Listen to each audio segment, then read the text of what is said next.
So, hello everyone. Well, FLASC is solving probably one of the biggest problems at the heart of the energy transition, we believe. And that's basically the mismatch between variable or intermittent renewable energy supply and consumer demand. So we're all hearing about the issues with tendering new wind farms, even cancellation of existing projects. The core part of it is we need to deliver more value from offshore wind, from offshore renewables in general. So we want to do that by providing industry with an offshore energy storage solution that's tailored for co-location within the same wind farm footprint. It's built on components that are already well proven offshore, so we're not marinizing batteries or taking things from onshore and trying to operate them offshore. We're building it with stuff that's been offshore for the past 40 years. At the core of the principle is a hydropneumatic process that stores energy using compressed gas, but actually manipulates it using a hydraulic system. It's a very complicated way of saying it's safe, sustainable, and quite simple actually to operate.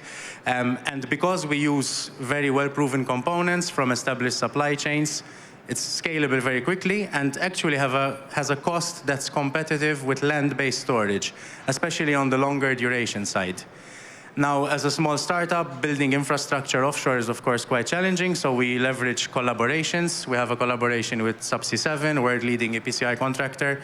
We collaborate with Siemens Energy. That's more on the market side, so we're looking at like UK wind farms with very challenging CFD conditions, trying to answer the question, okay, can we actually generate more revenue from an existing offshore consent? And we're now always looking for additional collaborations to be able to deliver the solution at scale very quickly. We've done proof of concept. We will be at TRL7 next year with an offshore demonstrator in Greece on a floating wind turbine. And we hope to start a qualification program early next year with a view of commercial projects by 2025.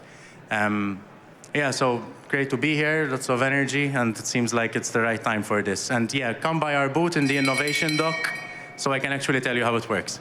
Wonderful, thank you so much.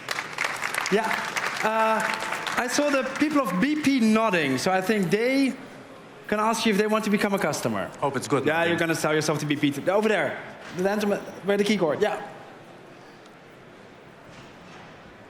Yeah, correctly spotted. This is Peter and Renier from BP. So Daniel, thank you for the presentation. I was wondering, can you give an estimate when this is commercially available, like at scale?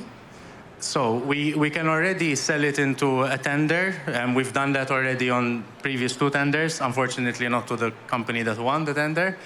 So it's already at that level where with just one final step up the TRL ladder, it can go into a wind farm already in 2025. As a fully, let's say, conventional commercial project, our aim is to be at fully certified TRL9 by 2025. But as we know, offshore projects take time, so in parallel with that, over the next 2 years, we want to have signed our first commercial contract.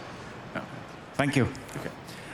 We will see more and more offshore generation of hydrogen, then there is no need for short-term storage anymore.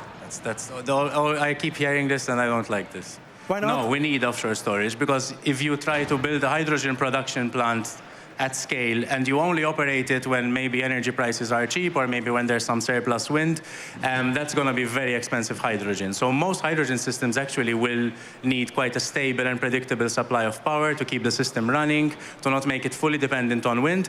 And if we want to replace offshore cables with offshore pipelines, that means that there's no grid offshore. So we need something to keep a stable energy system and produce cheap and cost-effective hydrogen. So FLASC is actually a very complementary technology to hydrogen production. Okay, wonderful. Looking into the audience, seeing no more questions, then thank you so much, Daniel.